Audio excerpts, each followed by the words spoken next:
I said goodbye to my dying husband. Then I heard the truth. I had just kissed my dying husband's forehead and whispered goodbye, believing our love story had come to a painful but peaceful end. But as I walked out of the hospital room, two nurses spoke, and what I heard made me stop dead in my tracks.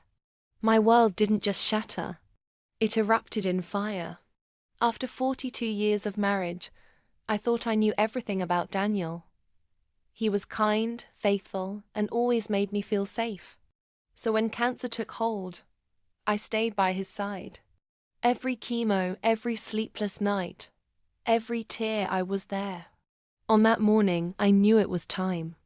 I held his frail hand, kissed his forehead, and whispered, "Wait for me, my love." I walked out of the ICU with a heavy heart, thinking grief was the only thing I'd face that day, until I passed the nurses' station. Two young nurses, chatting quietly, didn't notice me behind the half-open door. "Did you hear? That's the guy who's been living a double life." "Yeah. His mistress visited just yesterday with his other kids." Imagine dying while your wife knows nothing. Poor woman. I froze. My hands began to shake. No, that couldn't be my Daniel. Mistress? Other kids? But their voices, they mentioned his name, his room, his cancer, my husband. I didn't cry, I didn't scream. I turned around, walked straight to the hospital administrator, and asked to check visitor logs.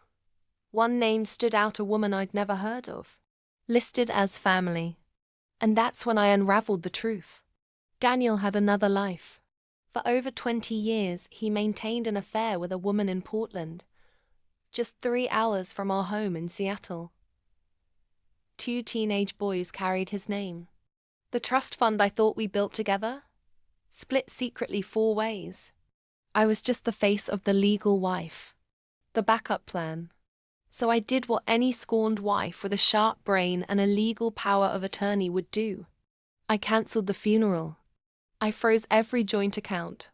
I called the mistress and offered her something she didn't expect. The ashes. "I'm sure he lied to you too," I said, "so you can have what's left." Then I donated his beloved vintage car to a junkyard and sold every piece of real estate tied to his name, sending every cent to cancer research and domestic abuse shelters. Why shelters? Because emotional betrayal is violence too. And finally, I rewrote my will. Everything now goes to causes Daniel hated. I even bought a billboard near his mistress's home that reads, "Not every love story ends in forgiveness." Months later, I found out he had planned to leave me once his health recovered. He drafted divorce papers just before the diagnosis, hoping to live out his remaining years with the other family. His death saved me the humiliation of finding out while alive.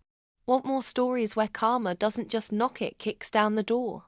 Hit subscribe to this channel for real-life revenge tales that will leave your jaw on the floor.